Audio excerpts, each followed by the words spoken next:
Percy's passengers. Percy was talking to James at the shed at the big station. "My guard was telling me how lonely he gets in his van," he was saying. "I think he ought to take some passengers sometimes. It might cheer him up." "He's not allowed to do that," said James virtuously. "It's against regulations. Guards are important and passengers might distract them so that they couldn't look after the train properly." "Oh dear," said Percy. "Yes, I suppose they might." "They can do it on the mainland," put in Gordon. "Someone told me about it when I went to Carlisle with that special, but they don't do it on the other railway.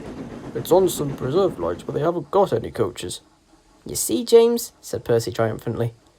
"Oh, well, if they haven't got any coaches, that's different," James huffed. "I'm sure the Fat Controller wouldn't approve." "Pooh," replied Percy cheekily. "Little you know." He puffed away to collect some trucks from the harbour.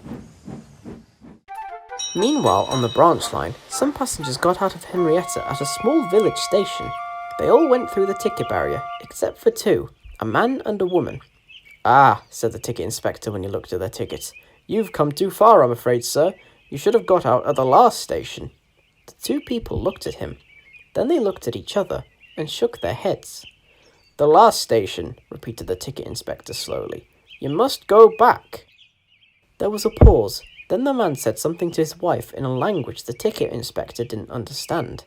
He asked the porter to bring the station master.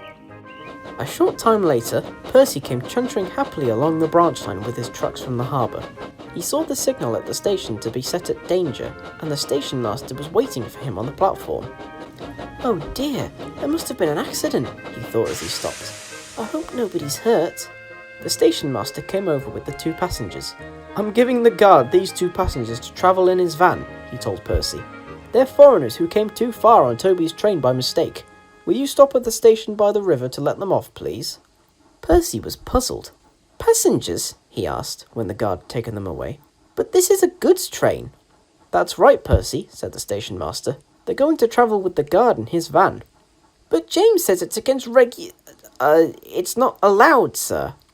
The station master laughed. "James is right, Percy, but I don't think James or the Fat Controller would mind us helping two foreign visitors on our island who can't understand our language. Do you?" That made it all right, of course. The guard saw that his visitors were as comfortable as he could make them in his van, and as soon as he blew the whistle, Percy set off. A few minutes later, when they reached the station they wanted, the passengers came to the front of the train to see Percy. They nodded and smiled and shook hands with the driver and fireman. Then the guard showed them to a taxi that was waiting to take them on the rest of their journey.